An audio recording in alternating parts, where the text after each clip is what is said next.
अगर आप एक अच्छा मेस मैनेजर बनना चाहते हो तो ये वीडियो आपके लिए। हेलो फ्रेंड्स, मैं मलय सिन्हा, एक सिपाही, इस चैनल में आपका हार्दिक स्वागत करता हूं। आज आप जानेंगे कि कैसे एक ऑर्गेनाइज्ड, एक अच्छा मेस मैनेजर बना जाता है। दोस्तों, एक मेस मैनेजर बनना कोई इतना आसान काम नहीं है जितना आप समझ रहे हो। मेस मैनेजर बनने के लिए जो कुछ तरीका है, आइए आज हम इस वीडियो में जानते हैं। दोस्तों, एक 5 पॉइंट है आज जिसके ऊपर हम चर्चा करेंगे, डिस्कस करेंगे। पहला पॉइंट है पेशेंस। आप में एक ऐसा क्वालिटी, एक हुनर ऐसा होना चाहिए जो कि काफी धैर्य से काम कर सके। कोई भी परिस्थिति हो, परिस्थिति चाहे कोई भी हो, लेकिन आपको धीरज के साथ और शांति के साथ उस चीज को निपटना आना चाहिए। अगले पॉइंट पे बढ़ते हैं। अगला पॉइंट है मेनू फिक्सिंग।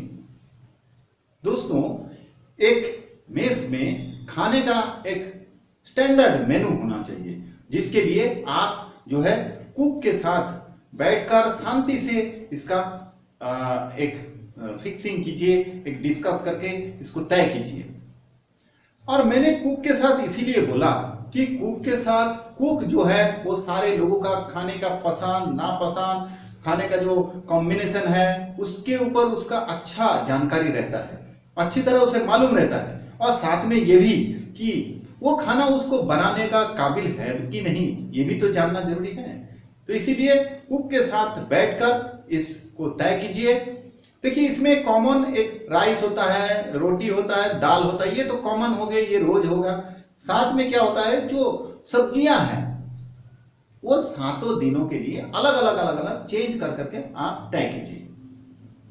इसमें एक बात का ख्याल जरूर रखिए कि कोई भी मेनू जो बन गया उसको आप एक प्रिंट आउट निकाल के या फिर लिख के जहां पर डाइनिंग स्पेस है वहां पर उसको चिपका दीजिए, ताकि सबको वो आराम से दिख जाए, किसी को पूछने की कोई जरूरत ना पड़े। ध्यान ये रखना है कि ये जो आपने मेनू बनाया है ये कभी भी ऐसा नहीं होना चाहिए कि इसमें जब मर्जी तब आपने चेंज कर दिया है, कभी इसकी जगह वो कर दिया, कभी ऐसा गलती ना करें।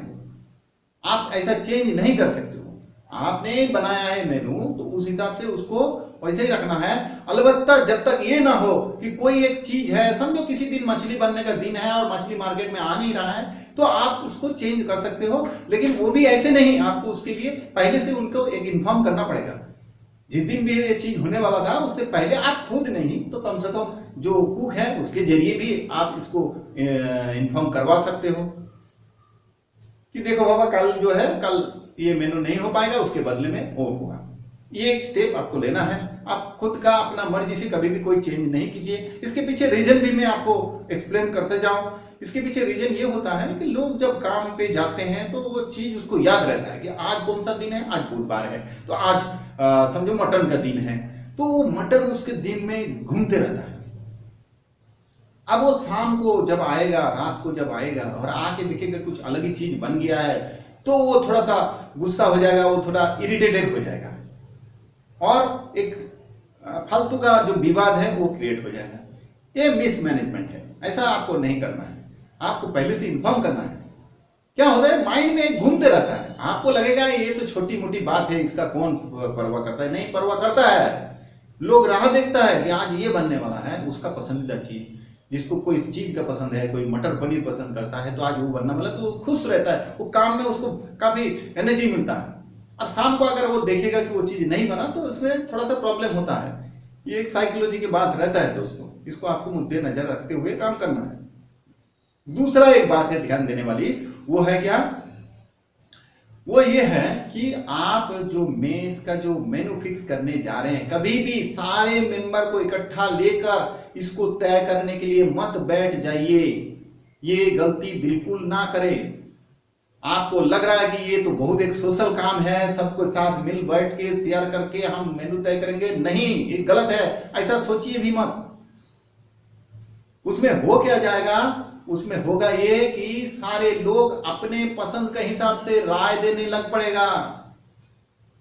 जो वेजिटेरियन है वो वेज खाने के डेली बोलेगा ये बनाओ, मटर पनीर बनाओ, फलाना बनाओ, गोभी बनाओ। जो नॉन वेजिटेरियन है वो बोलेगा चिकन बनाओ, मटन बनाओ, अंडा बनाओ, मछली बनाओ। तो आपको जो मेनू है वो कभी भी फाइनल नहीं हो पाएगा और उनका राय रिलायबल भी नहीं है। तो इसीलिए उल्टा क्या हो जाएगा, एक विवाद खड़ा हो जाएगा। तो ऐसा गलती बिल्कुल ना करें, कुक के साथ बैठकर आराम से शांति से अलग से इसको तय करें।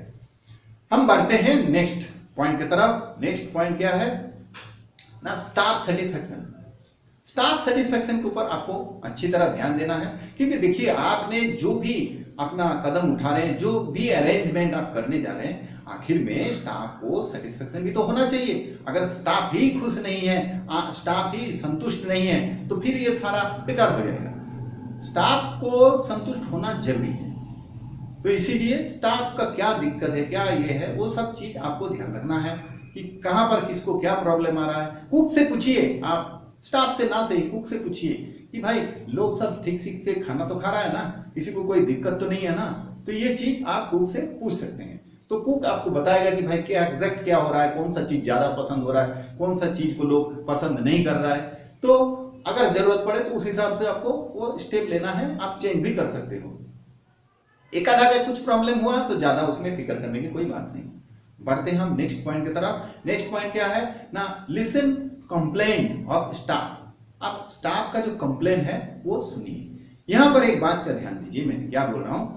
देखिए डॉक्टर के पास लोग जाते हैं बीमारी लेके, तो डॉक्टर उसका चेकिंग कराता है, जांच पड़ताल करके एक दवाई देता है जिसके उसका ठीक हो जाता है। यहां पर भी सेम है, लेकिन यहां पर थोड़ा सा तरीका गलत नहीं, दूसरा तरीका थोड़ा डिफरेंट है। यहां पर क्या होता है, यहां पर लोग शिकायत लेकर आग बबूला होकर आपके पास आएगा। वो आग बबूला होकर आपके पास आता है, लेकिन यहां पर ज्यादातर केस में ये होता है कि आपको उसका कोई रेमेडी देना नहीं होता है। ये देखा गया है, ये पाया गया है कि रेमेडी देना, प्रतिकार कुछ दे देना, गोली दे देना जरूरी नहीं होता है। ना देना ही इसका सही इलाज होता है। कुछ भी ना देना ही इसका सही इलाज होता है। करना क्या है, आपको पोलाइटली विनम्रता के साथ ऐसे शांत होकर उनसे उनका सारा बात सुनना है, उनके तरफ आंखों में आंखें डालकर सारा बातें सुन लीजिए। और आप ये पाएंगे, आप देख लेना, ये बराबर ये नियम बिल्कुल ऐसे ही जाता है। आप उनके आंखों में आंखें डालकर शांति से विनम्रता के साथ आप उनका पूरा बात सुनिए। और हो क्या जाएगा, वो भी आपको आंखें में आंखें डालकर बात शुरुआत में करते जाएगा। जैसे जैसे उसका बात खत्म होने के कगार पे आएगा, वो आपसे आंखें मिलाना छोड़ देगा, वो इधर उधर देखने लग पड़ेगा। जैसे जैसे उसका बात जो शिकायत भर के लेके आया था आपके पास, वो जैसे उसने उगल दिया, फिर देखिएगा वो इधर उधर देखने लग पड़ेगा। आप नजर हटाइए मत, आपका काम है सिर्फ शांति से उसका सुन लेना, ऑब्जर्व कर लेना। वो बंदा कहेगा, मैं आपको बोलता हूं, ऐसे ही चला जाएगा। अगर ड्यूटी पे जा रहा है, कहीं पे जा रहा है, वो चला जाएगा, वो मुड़ के आप देखेगा नहीं, और ना ही उसका जिक्र बाद में कभी करेगा। तो ये हुआ इसका रेमेडी। इसको आपको कोई एक्शन लेने का जरूरत अक्सर 90% केसेस में पड़ता ही नहीं। आप ज्यादा घबराओ मत कि मेस मैनेजर में ये सब झंझट है, नहीं, कुछ भी झंझट नहीं है। मैं तो बता रहा हूं आपको, खाली फॉलो करते जाओ, आप देखना चमत्कार इसका। तभी तो ये वीडियो बना रहा हूं कि आप एक अनुभवी लोगों का राय क्या है वो जान जाओ, ताकि आपको भी उस तरह से गुजरना ना पड़े, आपको भी उस तरह से धक्का खाना ना पड़े। आप सीख के काम करो, एक्सपर्ट से सीखो, फिर देखना डे 1 से आप एकदम एक्सपर्ट बन जाओगे। यही तो वो चीज है। तो ये बात का आपको ध्यान रखना है। हाँ, एक बात आपको भूलना नहीं चाहिए कि अगर सच में कुछ ऐसा चीज है जो कभी कमी रहता है कि किसी के द्वार के सामने कुछ कचरा रख दिया है, किसी के बेड के नीचे कुछ गंदगी पड़ा हुआ है, तो ये चीज को आपको इनिशियल उसको सुनना है और सफाई कर्मी बुलाकर उसको सफाई इमीडिएट करवाना है। उसमें इमीडिएट आपको टेक एक्शन लेना ही पड़ेगा। वो चीज में आप जरूर ध्यान रखिए। लेकिन ज्यादातर केस में पाई ये जाती है कि लोगों का शिकायत तो बेमतलब का ही रहता है। जो 90% केस मैंने अभी अभी आपको बताया, सिर्फ सुन लेना आपका काम है, उतना में ही उसका इलाज भी हो जाएगा, वो बंदा चला भी जाएगा। ज्यादा फिक्र करने की जरूरत नहीं, घबराने की भी जरूरत नहीं, वो बंदा अपने आप ठीक हो जाएगा, चला जाएगा। तो ये होना चाहिए आपका पॉइंट। आप बढ़ते हैं 5वां पॉइंट के ऊपर।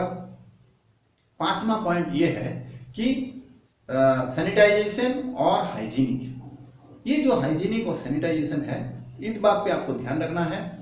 देखिए, जहां कई सारे लोग, कई सारे स्टाफ खाना खा रहे हैं, वहां पर एक आधा का कुछ प्रॉब्लम हुआ तो कोई बात नहीं, लेकिन अगर पेट के मामले में कोई भी गड़बड़ी आ गया या कोई दिक्कत आ गया तो यहाँ आपको बेहद हद तक जिम्मेदारी लेना पड़ता है। आप भी इसके लिए काफी हद तक जिम्मेदार हो जाते हो।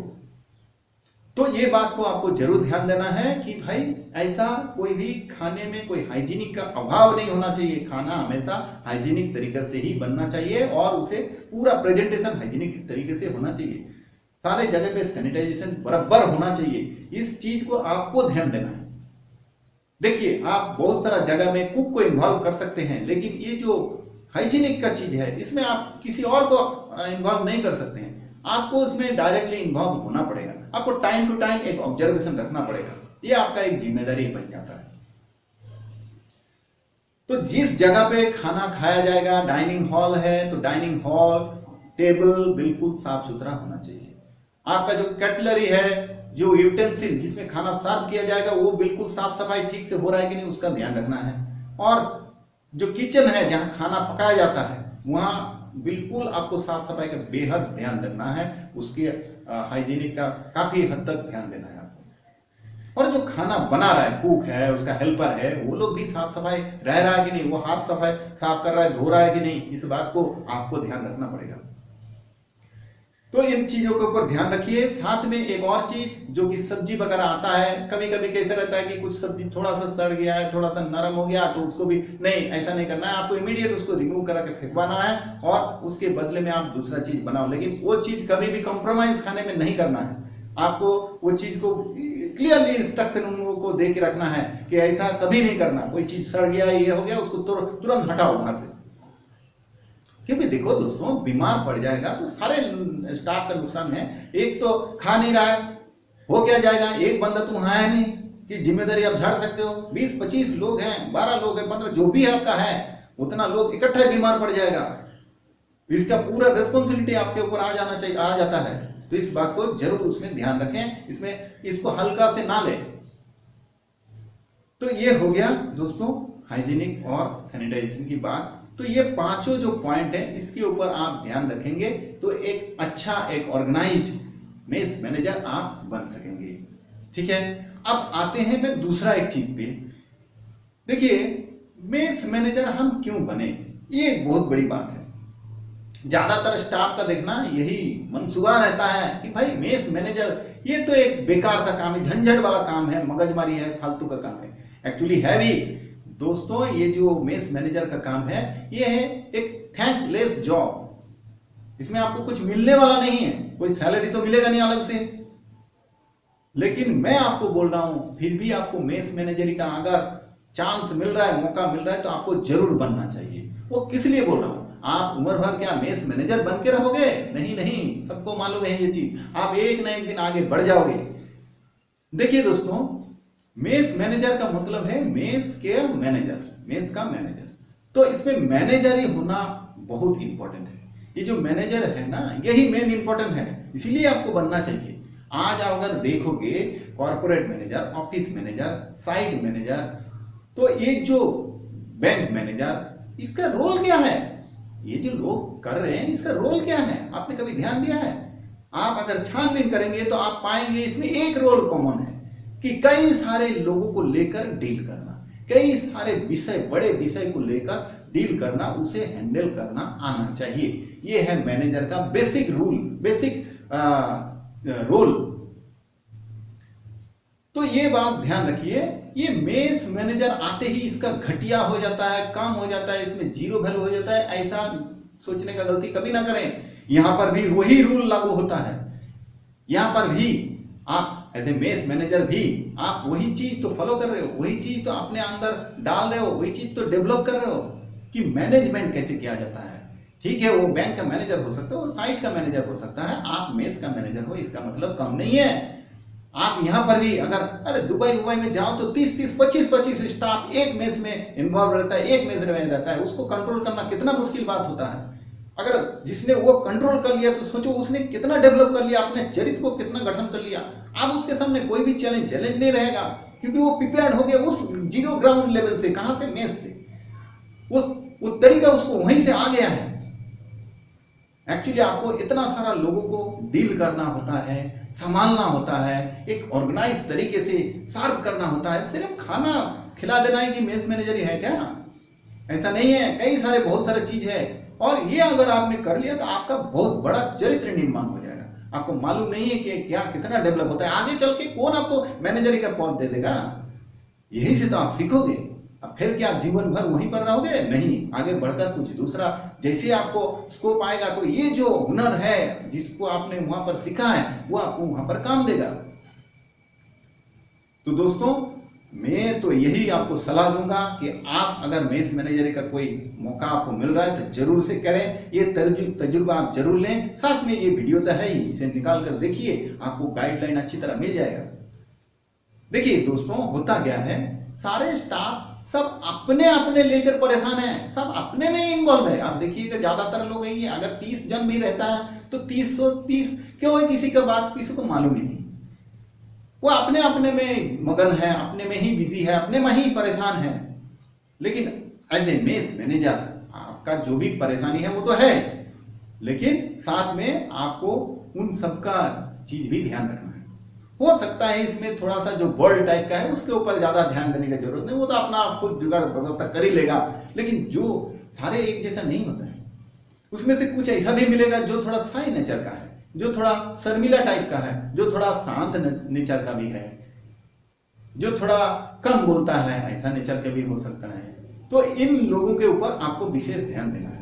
उनको ऐसा नहीं लगना चाहिए कि भाई ये मेस में उनके साथ नाइंसाफी हो रहा है, वो एक कोने में पड़ा हुआ है, उनका तो कोई चलेगा नहीं, उनका तो कोई वो उनको तो सारे चीज के लोगों के साथ ही चलना है। उन्होंने ये मन में बैठा लिया होगा। आपको उनको you have to identify that person, उनको आपको खोज के निकलना पड़ेगा। आपको बॉडी लैंग्वेज पढ़ना आना चाहिए कि लोग मायूस है, कौन मायूस है, कोई चुप है, कोई शांति से। आप ध्यान रखिएगा, कोई भी बंदा ऐसा आएगा ना, जस्ट खाना खाने के टाइम में आएगा, खाना खाएगा और हाथ धोएगा, चल देगा, वो इधर उधर कुछ भी ध्यान नहीं देगा, कभी कोई चीज मांगेगा नहीं, ये थोड़ा सब्जी दे दो, थोड़ा डाल दे दो, नहीं मांगेगा। वो जितना उसको सर्व कर दिया है, अगर गलती से कहीं 3 रोटी खाता था बेचारे को 2 ही रोटी दिया गया, उतना खा के निपट के वो चला जाएगा। वो बिल्कुल शिकायत करेगा नहीं, क्योंकि उसने मन में बना लिया कि भाई इन लोगों के साथ मेरा क्या मुकाबला, मैं तो नहीं सकूंगा। यहीं पर आपको ध्यान देना है, वो बंदे को पहचानना है। आपको ऐसी बारीकी से आना है और किसी से बात नहीं करना है, ऑब्जर्वेशन रखते जाना है, या कुक से भी बीच बीच में इंफॉर्मेशन लेते रहना है, रिपोर्ट लेते रहना है कि कौन क्या पसंद करता है, इसको कौन चीज बिल्कुल पसंद नहीं होता है, उस चीज को आपको खबर होनी चाहिए। तो आप ऐसे जो बंदा है, जो थोड़ा शांत वाला बंदा है, उसको आपको अलग से एक बात करना है, उससे अलग से प्रेम से बात करना है। उसका कोई दिक्कत है तो पूछना है। यही तो है वो रोल, यही तो है वो खूबी। इसी के लिए तो आप ज्यादा फेमस बनोगे और लोग आपको ज्यादा पसंद करेगा। यही सब गुण आपको दूसरा मैनेजर से अलग करता है, और यही मैं आपको सिखाने के लिए आज आया हूं। ऐसा तो बोल देना तो बहुत आसान है, लेकिन एक्चुअल क्या होता है, फैक्ट क्या है, इस साइकोलॉजी क्या है, वो जानना आपके लिए बेहद जरूरी है। तो दोस्तों, आपको उनके साथ बात करना है। उनका कोई अगर ऐसा प्रॉब्लम है तो आपको उसको सॉल्व करना पड़ेगा। अगर कोई उसका व्यक्तिगत प्रॉब्लम है तो पर भी एज ए गार्जियन हिसाब से, एज ए बड़े भाई के हिसाब से आप कुछ सलाह उसे दे सकते हो। तो आपको जान लेना जरूरी है कि कहीं ये मैनेजमेंट के वजह से वो परेशान तो नहीं है। ये आपको जान लेना बेहद जरूरी है। और ध्यान देना कि सारे लोग इकट्ठा खुश कभी नहीं होते हैं। सारे लोग इकट्ठा कभी खुश नहीं होंगे। आपको तो सिर्फ परसेंटेज के ऊपर चलना है। अगर आप more than 50% people are like you, then you are in a right track. आप सही दिशा पे जा रहे हो, आपको कोई गलती नहीं, आपको कोई घबराने की जरूरत नहीं। आप इसका मतलब आप सही जगह पे हो। सारे लोग इकट्ठा कभी खुश नहीं होते, तो उनको खुश करने जाइए भी मत। और ये जो हमने पॉइंट बताए इसके ऊपर ध्यान रखिए। मैं तो उम्मीद करता हूं कि आप आने वाला दिन में अगर आपको मिले तो आप बढ़िया मेस मैनेजर बनोगे, और मेस मैनेजर का साथ साथ आप कोई दूसरा पोस्ट का भी मैनेजर बन सकते हो। वो हुनर आप में अभी भी आ गया है। तो दोस्तों, ये वीडियो आपको कैसा लगा कमेंट करके जरूर बताइए, और इस चैनल को आप सब्सक्राइब करते जाइए ताकि आने वाला दिन में और भी इसी तरह अच्छे अच्छे वीडियो आपको एक दिशा दिखा सके, एक ग्रोथ कर सके आपका। दोस्तों, आपका परिवार खुश रहे। दिल से धन्यवाद।